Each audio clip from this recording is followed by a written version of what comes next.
Hello viewers, আসসালামু আলাইকুম। আশা করি ভালো আছেন সবাই। আমি আলহামদুলিল্লাহ ভালো আছি। সকাল সকাল বাঁশ কাটতে চলে আসলাম। মূলত আমাদের একটা ঝাঁকা পড়ে গেছে, এজন্য ঝাঁকা উঁচু করে দেওয়ার জন্য একটা বাঁশ কেটে রাখছিলাম আমি। আর বাঁশের মাথার একটা গাছে বেঁধেছিল, সেটা তখন নামাই নেই। সেটা আজকে নামানোর জন্যই আসছি। আর বাঁশের সাথে যে টুনিগুলো থাকে, কঞ্চি বলা হয়, এই কঞ্চিগুলো আটকে থাকার কারণেই আমি বাঁশটাকে নামাইতে পারি নাই।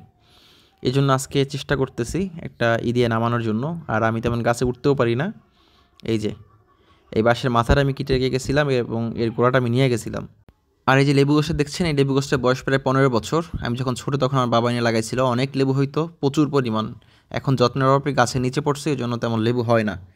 আর বাঁশের পাতাটা শুকিয়ে গেছে। আর এই বাঁশের মাথাটা আমি নিয়ে যাবো এখন। আর একটা ব্যাপার হলো, আমাদের একটা কলা গাছে কলা বের হয়েছিল, অনেকগুলো কলা হয়েছিল, তবে সব কলাগুলোই পচে গেছে। ছড়ায় কোনো কলাই নেই, শুধু মোচড়াটাই আছে, এই কোনো কলা নাই ছড়ায়। এর কারণ হলো, এটা একটা পচন রোগ, কলা গাছের কেঁচো টাইপের একটা রোগ হয়, সব কলাগুলো পচে যায়। এখন এই মোচড়াটি পেরে নিয়ে যাব, নিয়ে বাসায় রান্না করে খাবো, আর কোনো উপায় নাই, কারণ কোনো কলাই হয় না এই গাছে।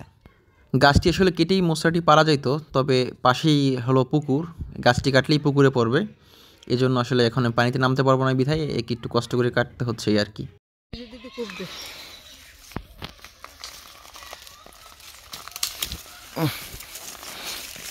কোপ দিলে হইবে, ছেড়ে দিও। এখনই কলা গাছটি কেটে ফেলবো, কারণ এতে যেহেতু কলাই নেই আর মশলাটাও কেটে নিয়ে গেলাম, এই জন্য কলা গাছটি এখন কেটে ফেলবো। এই যে কেটে ফেললাম। পরবর্তী যে পাশে যা কলা গাছগুলো আছে সেইগুলোয় কলা ভালো হবে। এবার বাঁশটা কাঁধে করে বাসায় নিয়ে যাচ্ছি। কেউ আর অন্য কিছু ভাববেন না, কাউকে দেওয়ার জন্য নিয়ে যাচ্ছি না, এই বাঁশ আমি আমার কাজের জন্যই নিয়ে যাচ্ছি। এই যে আমার ঝাঁকা পড়ে গেছিলো, আমি দেখাচ্ছি আপনাকে। এই যে এই ঝাঁকাটা পড়ে গেছিলো, এটাই দেওয়ার জন্য নিয়ে আসছি। গতকালকে এর গোড়া কাইটে আনছিলাম, সেটা দিয়ে খুঁটি দিছি। এই যে নতুন খুঁটিটা দিছি। এই ঝাঁকাটা নিচে পড়ে গেছিলো। এখানে সিম গাছ আছে, আর এই যে সিম গাছ আর বটবটি গাছ অনেক ভালো হয়েছে মাশাল্লাহ, বটবটি। এই যে তামান্না মশলাটা খুঁড়তেছে, ওই খুঁটবে, জোরাজুরি করতেছে নেওয়ার জন্য, ওই কুটবে জন্য নিতেছে।